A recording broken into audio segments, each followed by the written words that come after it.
अस्सलामु अलैकुम वरहमतुल्लाहि वबरकातुहू। नाजरीन, मैं आपका भाई जहाक तनवीर आप सबका इस लाइव वीडियो में इस्तकबाल करता हूँ। और मेरी जो टॉपिक है वो ये है कि सऊदी अरब में जो तबलीगी जमात के बारे में खुतबे देने का जो ऐलान हुआ है, इस ताल्लुक़ से चंद पॉइंट्स, चंद बातें मैं सोच रहा था कि आप लोगों के सामने रखूं। क्योंकि ये जो न्यूज़ आई है और जैसे ये न्यूज़ पब्लिश हुई, ये न्यूज़ पब्लिश होते ही काफ़ी लोगों ने जो है धड़ाधड़ इसको शेयर किया। काफ़ी वायरल हुई न्यूज़ ये, और मैंने देखा फेसबुक पर भी काफ़ी लोग ने इसको शेयर किया और इस पे लोग डिस्कशन भी कर रहे हैं कि तबलीगी जमात वालों को पाबंदियां लगा दी गई हैं सऊदी अरब के अंदर। तो इस पे चंद पॉइंट्स मैं आपके सामने रखता हूँ और मेरी जो पर्सनल राय या व्यू है तबलीगी जमात वालों के बारे में वो भी मैं आपके सामने रखता हूँ, ताकि चीज़ें जो है बिल्कुल क्लियर कट रहें।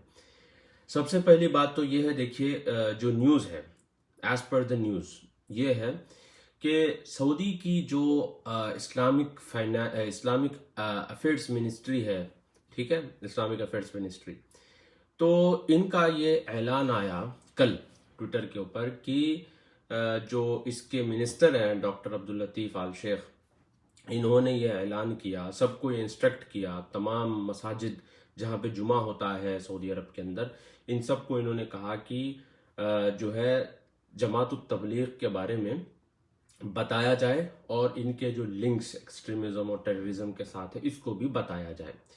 ये इंस्ट्रक्शंस आए हैं तमाम खतीबों के लिए, ठीक है। अब आप सोच रहे होंगे कि क्या ये सिर्फ तबलीगी जमात के लिए है, और क्या इसका मतलब ये है कि तबलीगी जमात के ऊपर पाबंदी है। मगर मैं आपको एक बात यहाँ पे बता दूं कि सऊदी अरब के अंदर जमातें जो है ऑपरेट नहीं कर सकती, चाहे वो तबलीगी जमात हो या अहले हदीस हो या कोई भी जमात हो, जमात इस्लामी हो, यहाँ पे वो लोग ऑपरेट नहीं कर सकते, ठीक है। अब आप ये समझ रहे होंगे कि सिर्फ ये तबलीगी जमात को टारगेट किया गया है, नहीं, बल्कि मैं तो आपसे ये भी कहता हूँ कि आपको अगर एक्सपेरिमेंट करना है तो आप जो है अहले हदीस के नाम पे भी एक्सपेरिमेंट करके देखिए, उनके ऊपर भी पाबंदियां हैं। ये पाबंदियां इसलिए है, पाबंदी नहीं बल्कि यहाँ पर एक कानून है, रूल है, लॉ ऑफ द लैंड यहाँ का है कि इंडिविजुअल जमातें यहाँ पे ऑपरेट नहीं कर सकती। इस तरह से फंड रेजिंग हो गया, पैसा हो गया, जो भी चीज हो गई, इस तरह से जो है ये लोग जमा नहीं कर सकते, ऑपरेट नहीं कर सकते। और यहाँ पर काफी चीजें जो है रेगुलराइज्ड की गई हैं, इंडिविजुअल या फिर जो है ना एडहॉक बेसिस पर यहाँ पर काम नहीं हो सकता। बहरहाल अब सवाल ये है कि भाई तबलीगी जमात के बारे में जब आया वजारा की तरफ से या फिर मिनिस्ट्री की तरफ से, तो फिर उन्होंने ख़ास तौर पे ये क्यों मेंशन किया कि एक्सट्रीमिज्म और टेररिज्म की बात जो इन्होंने इसके अंदर मेंशन की। हालांकि आप भी जानते हैं, मैं भी जानता हूँ, मेरा पर्सनल व्यू जो मैंने कहा तबलीगी जमात के बारे में वो ये है कि तबलीगी जमात वाले जो इंडिया में ख़ास तौर पे काम करते हैं, बिल्कुल जो है ए पॉलिटिकल लोग हैं, यानी कि इनका कोई पॉलिटिक्स वॉलिटिक्स से कोई इनका लेना देना नहीं होता। बिल्कुल सीधे साधे लोग होते हैं, अखलाक से मिलते हैं, सलाम दुआ करते हैं, अच्छे लोग होते हैं, मतलब इन जनरल अच्छे लोग होते हैं, अच्छा मिलते हैं, हुस्न अखलाक से पेश आते हैं, नरम मिजाज उनका होता है, मतलब जो भी इनके अल्लाह रसूल की बातें करते हैं और जो है नमाज वगैरह की तरफ लोगों को बुलाते हैं। अब इसके अलावा अगर आप किताबों में जाएंगे तो मैंने ऐसे बहुत सारे तबलीगी हजरात से भी बात की, वो खुद एक्सेप्ट करते हैं ये चीज़ कि भाई किताबों में जो है कुछ चीज़ें हैं इस तरह से, जैसे फ़ज़ाइल अमाल वगैरह हो गया, इसके अंदर शिरकिया बाज़ वाक़यात ऐसे बिल्कुल कुफरिया और शिरकिया वाक़यात हैं। अगर हम ऐसे वाक़यात के ऊपर भरोसा करते हैं तो जो है ना डेंजरस है, ठीक है। खुद तबलीगी हजरात ने मुझे बताई बात कि हम ये चीज़ों को नहीं मानते, ये चीज़ों को हम एक्सेप्ट नहीं करते, ये बिल्कुल खुला खुला कुफ्र और शिरक है। तो अगर आप पर्सनल बेसिस पे आप इन जनरल तबलीगी जमात को देखें तो ये बिल्कुल एपॉलिटिकल और सीधे साधे, ना किसी पॉलिटिकल डिबेट में इनका इन्वॉल्वमेंट रहेगा, यानी बिल्कुल जो है सिर्फ दीन और नमाज, इन चीज़ों में ज़्यादातर ये लोग आपको मिलेंगे। तो अब सवाल ये पैदा होता है कि भाई ये क्यों बात आ गई, अब एक्सट्रीमिज्म और टेररिज्म की बात कहाँ से आ गई इनको लेकर। तो मैं आपको एक चीज़ बता दूं कि ये सिर्फ तबलीगी जमात का प्रॉब्लम नहीं, बल्कि आज के दौर में ये हर जमात का प्रॉब्लम हो गया है, एक्सट्रीमिज्म और टेररिज्म का। देखिए ये चीज़ तो आपको मान के चलना पड़ेगा। आप आंख बंद करके बिल्ली की तरह जो है आप ये समझेंगे कि आंख बंद करके दूध पिएंगे और समझ रहे हैं कि कोई नहीं देख रहा है, तो गलत बात है। आपको ये बात एक्सेप्ट करना पड़ेगा कि आज मुसलमान और मुसलमान जमातों के अंदर टेररिज्म का और एक्सट्रीमिज्म का काफी प्रॉब्लम है। ठीक है, अगर आप मानो या ना मानो, आप ये कहें कि नहीं भाई ये साजिश है, ये अमेरिका की चाल है, ये फला है, ढिमका है, जो भी है, मगर आपको ये एक्सेप्ट करना पड़ेगा और ये प्रॉब्लम है। अगर आप प्रॉब्लम को एक्सेप्ट नहीं करेंगे तो फिर आप रूट कॉज तक नहीं पहुंच पाएंगे। यानी कि प्रॉब्लम को समझना ही आधा सोल्यूशन है। अगर आप प्रॉब्लम को ही नहीं समझेंगे, प्रॉब्लम को ही रिजेक्ट कर देंगे कि भाई है ही नहीं, तो फिर आप रूट कॉज तक नहीं पहुंच पाएंगे और इसका सोल्यूशन भी आप नहीं निकाल पाएंगे। तो सबसे पहली चीज तो ये है कि आपको ये प्रॉब्लम समझना होगा कि टेररिज्म का और एक्सट्रीमिज्म का प्रॉब्लम हमारे पास है। ठीक है, और आप जानते हैं कि 2014 में क्या हुआ, 2013 में क्या हुआ, 2015 में क्या हुआ, 16 में क्या हुआ, आप जानते हैं, सारी चीजें देखते हैं। उसके बावजूद भी हम जो है बिल्कुल जो है डिक्लाइन मोड में आ जाते हैं और फिर जो है ना हम बिल्कुल ये कहते हैं कि भाई नहीं भाई हमारे पास है ही नहीं प्रॉब्लम। अब हमारे पास दो तीन टाइप के लोग मिलेंगे। एक वो होते हैं जो ये कहते हैं कि भाई टेररिज्म और एक्सट्रीमिज्म का प्रॉब्लम हमारे पास नहीं है, ये सब जो है ना यहूदी की चाल है, ये सब जो है ना इंटरनेशनल पॉलिटिक्स है, ये है वो है। दूसरे वो टाइप के लोग आपको मिलेंगे जो ये कहेंगे कि भाई ये असल में जो है ना गैर मुस्लिम होते हैं, मुसलमान का मतलब भेद बदल कर जो है ना ये सब टेररिस्ट काम करते हैं ताकि मुसलमान बदनाम हो जाए, क्योंकि पूरी दुनिया में इस्लाम जो है ना बहुत तेजी से फैल रहा है, तो इस्लाम को बदनाम करने के लिए इस तरह की चीजें करते हैं। तो ये इस तरह के भी जो है ना फालतू बातें आपको सुनने को मिलेंगे। तीसरे वो लोग हैं जो वाटर बॉटल यूज करते हैं, यानी आपको ये कहेंगे अच्छा तो फिर यहूदी कर रहा है तो गलत नहीं है, वो नसरानी कर रहा है तो गलत नहीं है, वो हिंदू कर रहा है तो गलत नहीं है, हम करेंगे तो गलत कैसा हो गया। तो वो यानी हीला इस तरह से लेके आएंगे कि भाई वो कर रहे हैं तो गलत नहीं है, हम कर रहे हैं तो गलत कैसा। तो इस तरह के आपको अलग अलग जहन के लोग मिलेंगे। तो आपको ये चीज मानना पड़ेगा कि ये मसला हमारी हर जमात के अंदर आज मौजूद है। तो आप ये जहन से बिल्कुल निकाल दीजिए कि ये सिर्फ तबलीगी जमात के बारे में है, नहीं, बल्कि इससे पहले सबसे पहले इन्होंने जो महाज सऊदी अरब ने और सऊदी अरब की इस्लामिक मिनिस्ट्री ने जो तय किया, जो महाज इन्होंने बनाया और जो ये मतलब जो ब्रूट फोर्स के साथ ये काम कर रहे हैं, बल्कि हम सबको इनका साथ देना चाहिए इस चीज में जो एक्सट्रीमिज्म और टेररिज्म के खिलाफ ये लोग काम कर रहे हैं। तो सबसे पहले इन्होंने जो इखवानी है, जो सलफी नुमा इखवानी है, जो अपने आप को सलफी सलफी कहते हैं मगर अंदर से इखवानी है, सबसे पहले इनके ऊपर इन्होंने कार्रवाई की। ठीक है, आपको याद होगा 3-4 हफ्ते पहले भी, 4 हफ्ते पहले या 1 महीना पहले इसी इस्लामिक मिनिस्ट्री की तरफ से ये ऑर्डर आया था कि सुरूरी के खिलाफ बोला जाए। ठीक है, अब तबलीगी जमात के बारे में बात हुई है, इससे पहले सुरूरी के बारे में आया था। तो आप सोच रहे हैं कि भाई ये सुरूरी कौन है? तो सुरूरी जो है ये सीरियन मुस्लिम ब्रदरहुड ऑर्गेनाइजेशन है, इख्वान मुस्लिम ऑर्गेनाइजेशन है सीरिया के, मोहम्मद सुरूर उसका फाउंडर है। तो इसके अंडर में है। और आपको जानकर ताज्जुब होगा कि सुरूरी जो है ये अपने आप को सलफी कहते हैं। ठीक है, सलफी अपने आप को ये बताते हैं, सलफी अपने आप को कहते हैं। तो अकीदतन में ये सलफी है, मगर मनहज या इनका जो मेथडोलॉजी है ये इख्वानी है। तो आप देखिए यहाँ पे सऊदी अरब वालों ने सबसे पहले जो टारगेट किया, इन्हीं जो है नाम निहाज सलफियों को इन्होंने टारगेट किया। उसके बाद अगर आप गौर करेंगे यहाँ पर, तो इन्होंने जो है अखवान मुस्लिमीन जो कुतुबी होते हैं या फिर सैयद कुतुब के फॉलोअर, इनका पूरा लिटरेचर इन्होंने निकाल दिया। स्कूलों में से, कॉलेजों में से, लाइब्रेरीज में से पूरा लिटरेचर इनका इन्होंने जो है निकाल के फेंक दिया, क्योंकि जो नुकसान और जो गंद इखवानियों ने मचाई है या सुरूरियों ने जो मचाई है, किसी ने नहीं मचाई है। ठीक है, और आप जानते हैं कि 2014 में भी जो दाइश का फितना उठा था, अबू बकर बगदादी का जो फितना उठा था, इस टाइम पर आप और हम भी जानते हैं कि अक्सर कौन मुतासिर हुआ था। हालांकि काफी सलफी उलमा ने माशाल्लाह दाइश के खिलाफ में फतवा दिया था, और अल्लाह जो है उनको बरकत अल्लाह दे, और जो है अल्लाह उनको उनके दर्जात बुलंद करे। खासतौर पे हमारे यासर अल जाबरी साहब जिद्दा के, इन्होंने जबरदस्त काम किया। तो 2014 में वो हैदराबाद में थे, मैं भी उस टाइम पर हैदराबाद में था, तो उनके साथ हर जगह जहां भी प्रोग्राम होता मस्जिद में मैं पहुंच जाता था। खिलाफत और मलूकियत के नाम से और दाइश के फितने के खिलाफ में बड़ा काम उन्होंने किया। अल्लाह जो है अपनी रहमत से नवाजे दक्तूर आर.के. नूर साहब को, इन्होंने बड़ा जबरदस्त काम किया था उस टाइम पर। आपको याद होगा 2013 की मेरी जो है ना इंटरव्यू है जो मैंने की थी अनीसुर रहमान आज़मी साहब के साथ, उसमें हमने ये सारी खिलाफत, मलूकियत, ये सब जो है हमने सवालात पूछे थे अनीसुर रहमान आज़मी साहब के साथ।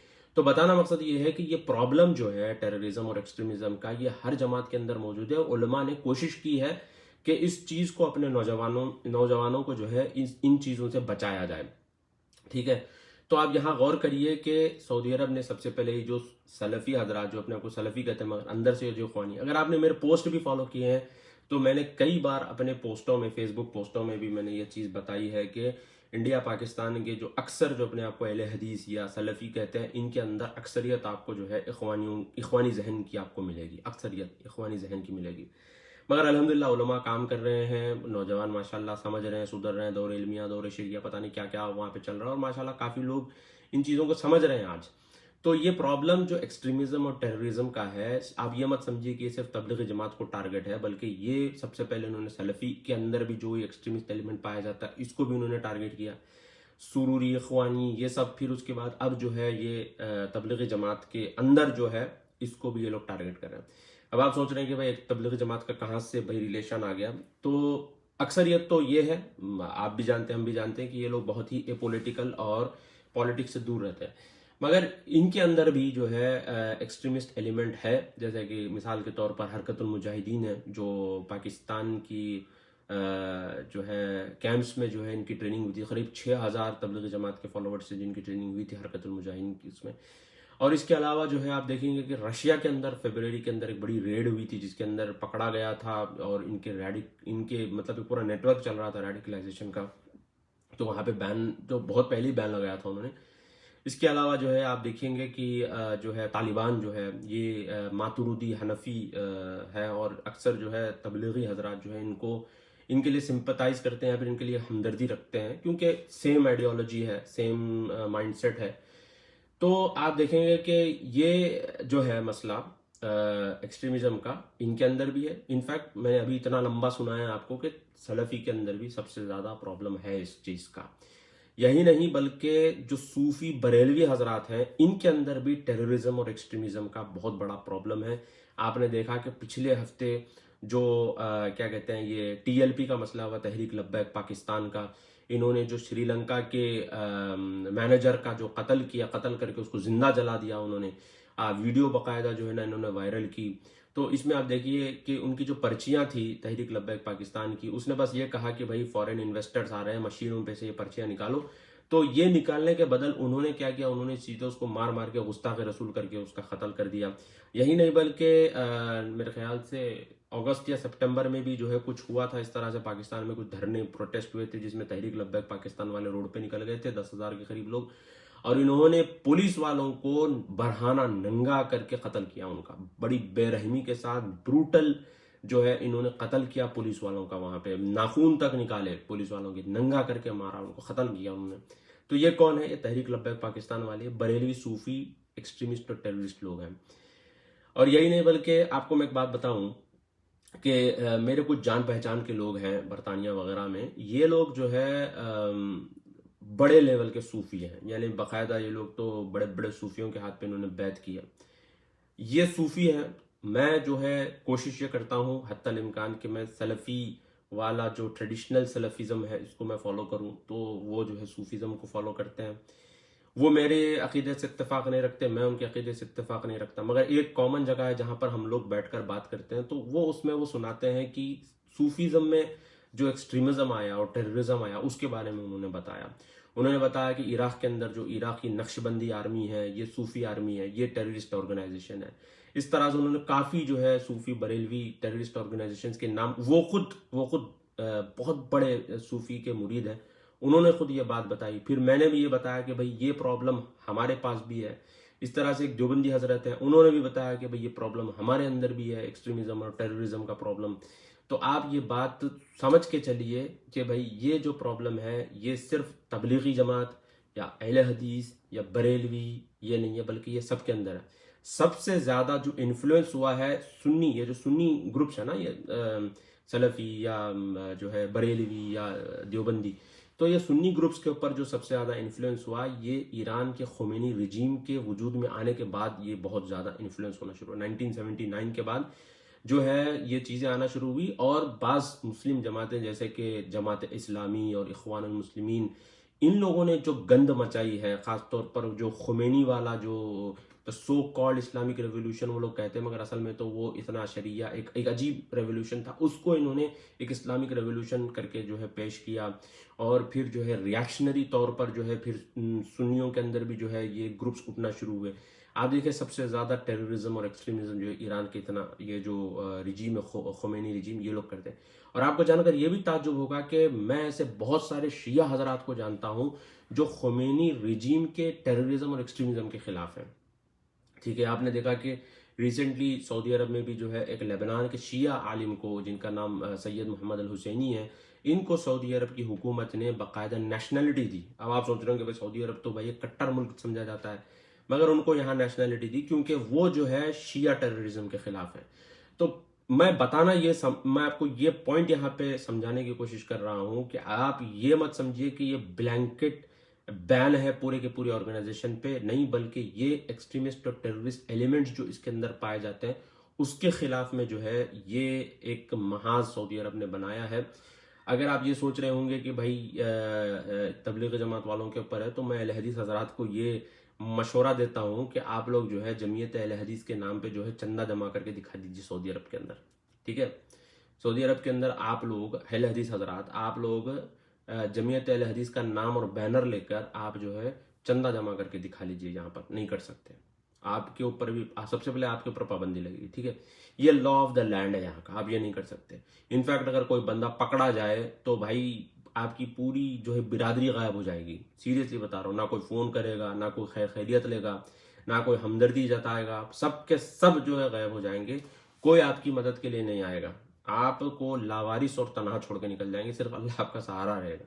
ये पूरी जमात वालों के साथ है। सिर्फ मैं, आप ये मत समझिए कि मैं अहले हदीस को ये बोल रहा हूँ, ऐसा नहीं है, बल्कि अहले हदीस, तबलीगी, बरेलवी, जमात इस्लामी, सब के लिए ये कॉमन रूल है कि कोई अगर एक्टिवली पार्टिसिपेट होता है, कुछ उसके साथ मामला होता है, तो लोग जो है बिल्कुल उसको अकेला तनहा छोड़कर गायब हो जाते हैं। तो ये लॉ ऑफ द लैंड है यहाँ का, तो भाई हमको law of the land follow करना है। आपको ये आप सोच रहे होंगे कि भाई सऊदी अरब इस तरह से क्यों कर रहा है। बाज लोग एतराज कर रहे हैं कि भाई पिटबुल आ रहा है, वो कॉन्सर्ट हो रहा है, इसमें प्रॉब्लम नहीं है, इसमें क्या प्रॉब्लम हो गई। देखिए भाई, यकीन मानिए, ये जो सारा जो मामला हो रहा है आज एक्सट्रीमिज्म और टेररिज्म के नाम पर, जिसमें इस्लाम भी बदनाम हो रहा है, मुसलमान भी बदनाम हो रहा है, और ख़ास तौर पर जहां भी टेररिज्म और एक्सट्रीमिज्म का वाकया पेश आया है, वहां पे सबसे पहले पर्ची सऊदी अरब के नाम पे फटी है। फटी कि नहीं फटी बताओ आप? सबसे पहले सऊदी अरब के नाम पे पर्ची फटी है।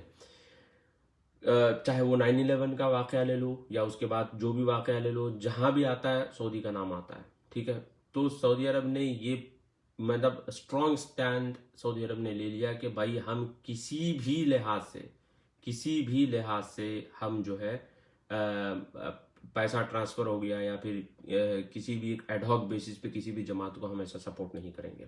ठीक है, ये उनके हिसाब से तो सही है, बिल्कुल सही है। सऊदी अरब ने 2000 नहीं 96, 97, 98, 99 तक सऊदी अरब ने जो है फंडिंग की, सपोर्ट किया गवर्नमेंट के लेवल से। 2001 के बाद सऊदी अरब ने जो है ना बिल्कुल फॉरेन फंडिंग इन्होंने बंद कर दी। उसके बावजूद भी इंडिविजुअल्स जो थे या बिजनेसमैन जो थे, इन्होंने पैसा भेजा, चाहे वो कोई भी कंट्री हो, वहां पे इन्होंने पैसा भेजा, मगर उसके ऊपर हुकूमत ने कड़ी कार्रवाई की। मगर अब जो सिचुएशन है, अब सिचुएशन बड़ा स्ट्रिक्ट हो गया है। आपको भी मैं मशवरा देता हूं कि भाई ये चंदे, ये पैसे, किसी भी जमात के आप होंगे, चाहे वो तबलीगी जमात के हो आप, या अहले हदीस के हो, या जमात इस्लामी के हो, किसी भी जमात के आप हो, मगर पैसों के मामले में आप मत जाइए, और ये खुफिया दर्स बयानों में आप मत जाइए। मतलब आप हर चीज़ सीधे सीधे रखिए, बिल्कुल स्ट्रेट फॉरवर्ड रखिए चीज़ों को। मुझे याद है एक प्रोग्राम हुआ था, तो किसी ने मुझे बुलाया था कि भाई हम जो है बैठकर बात करेंगे दीन की। मैं गया तो बिल्कुल मतलब अंडरवर्ल्ड में जिस तरह से रिक्रूटमेंट होता है, एक बंदा फोन कर रहा है, एक बंदा फोन व्हाट्सएप पे नाम देख रहा है, एक बंदा जो है चुपके से ले जा रहा है, एक दरवाजा खोला अंदर, एक और दरवाजा अंदर ले जाकर हॉल में बिठाया, इधर जल्दी जल्दी दरवाजा बंद कर रहे हैं। तो ये इस तरह के मतलब सिचुएशंस में आप मत पड़िए। मतलब मेरा बोलने का मकसद ये है कि भाई दीन अल्हम्दुलिल्लाह आसान है, खुला है, अल्लाह ने जो है वसाइल बहुत रखे हैं। आप जो भी आइडियोलॉजी को फॉलो करते हैं भाई आप करिए, मगर आप ऐसे मामलों में मत जाइए जिसकी वजह से आप परेशान, आपके घर वाले परेशान, आपके बीवी बच्चे परेशान, और जो है ये चंदे और इन चीज़ों के चक्कर में जाएंगे तो भाई जिस जमात और जिस ऑर्गेनाइजेशन के लिए आप ये सब कर रहे हैं वो खुद आपको बेयार और मददगार छोड़कर भाग जाएंगे। क्योंकि आज का दौर ऐसा है कि भाई हर कोई अपना अपना देखता है, या शेख अपना अपना देख वाला मामला है। तो मैं आप लोगों को यही मशवरा दे रहा हूं कि भाई आप लोग जो है बिल्कुल जहां भी आप रह रहे हैं, अगर आपको लगता है कि भाई ये जुल्म है, वो है, ये है, हमारे ऊपर जबरदस्ती की जा रही है, तो जाहिर सी बात है आप ऐसी जगह चले जाइए जिस मुल्क में, जिस कंट्री में आपको जो है आज़ादी है, ठीक है, आप वहां जा सकते हैं। आपको कोई जबरदस्ती तो पकड़ के यहाँ पे नहीं रखा है। अब उनका मामला ये है, वो कह रहे हैं कि भाई आपको यहाँ रहना है तो आपको यहाँ के लॉ के हिसाब से रहना पड़ेगा। अगर आपको लगता है कि भाई ये लॉ सही नहीं है, जुल्म है, तो आप ऐसे मुल्क में चले जाइए जहाँ पे आपको आज़ादी है।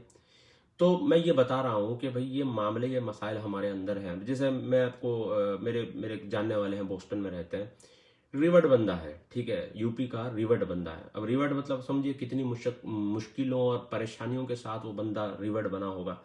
अब वो वहाँ पे जो मस्जिद को जाता है वो तबलीगी हजरात की मस्जिद है, पाकिस्तानी तबलीगी हजरात की मस्जिद है, वहाँ पे ये नमाज पढ़ता है। अब ये जो तालिबान वाला मसला हुआ अगस्त के अंदर, तो उसमें वो लोग खुल के जो है सपोर्ट कर रहे थे। अब ये बंदा कंफ्यूज हो गया, बिल्कुल कंफ्यूज हो गया बंदा ये।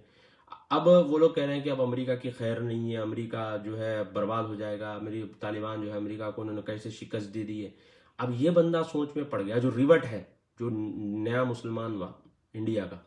अब ये बंदा जो है सोच में पड़ गया कि भाई ये कैसा मामला है कि आप जो है अपने मुल्क में नहीं रहे, छोड़ के निकल गए अपने मुल्क को, क्योंकि आपके मुल्क में इंफ्रास्ट्रक्चर सही नहीं था और आपके मुल्क में एजुकेशन सही नहीं है, आपके मुल्क के हालात ख़राब हैं।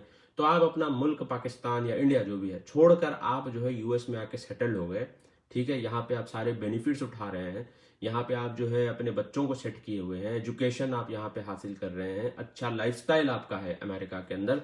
उसके बाद आप जो है ये बोल रहे हैं कि भाई आप अमेरिका की बर्बादी, अमेरिका ये बर्बाद हो जाएगा, तबाह हो जाएगा, ये हो जाएगा। तो इस तरह के नज़रियात आप रखेंगे और फिर इजहार करेंगे तो जाहिर सी बात है गैर मुस्लिम तो जान तो खुद आपके मुसलमान भाई जो है कंफ्यूज हो जाएंगे, परेशान हो जाएंगे। ये भी तो बात गलत है। आप सऊदी अरब की ही मिसाल ले लीजिए, लोग जो है सऊदी अरब आते हैं, भाई लोगों के घर तो घर, भाई लोगों के दौर बदल गए। सऊदी अरब में अल्हम्दुलिल्लाह जो रोजगार के दरवाजे खुले, लोग जो है डिप्लोमा करके इंजीनियर बता के लोगों ने यहाँ पे काम किया, लोग जो है इंटर और 10th पढ़ के जो है लोग यहाँ पे आके उन्होंने अपने आप को टेक्नीशियन बता के उन्होंने काम किया, रोजगार के दरवाजे खुले, इन्होंने भी छूट रखी, खुला रखा, लोग आए, कमाए, खाए, सब किए। मगर आखिर में क्या किया, इनके ऊपर ही लानत की, इनकी ही बर्बादी की तमन्ना की। तो मेरे भाई बताओ, रसूलुल्लाह की हदीस है कि वो शख्स यानी कि जो अल्लाह का, जो बंदे का शुक्रगुजार नहीं वो अल्लाह का शुक्रगुजार नहीं। आप जिस मुल्क में आए हैं, कमाए हैं, जिस मुल्क ने आपको हाथ पकड़ा, आपको जो है मौका दिया काम करने का, आप वहीं पे रह रहे हैं, वहीं पे कमा रहे हैं, आखिर में उनकी ही बर्बादी की तमन्ना करके जा रहे हैं। मतलब ये क्या, कौन सी मुसलमानियत है, ठीक है। अमेरिका जाते हैं, अभी किसी ने मुझे रिसेंटली बताया कि भाई हमारे मस्जिदों में ऐसा होता है कि बुढ़े हजरात जो है सामने की सफ में अमेरिका की बर्बादी की दुआ करते हैं, तो हमारे नौजवान हजरात जो है पीछे की सफ में बैठ के अमेरिका के वीजे की तमन्ना करते हैं। तो ये हमारी मुनाफिकत है, ये हमारा दो रवैयापन है। तो ये हर जमात के अंदर मौजूद है, हर जो है जहन के अंदर ये चीज़ मौजूद है।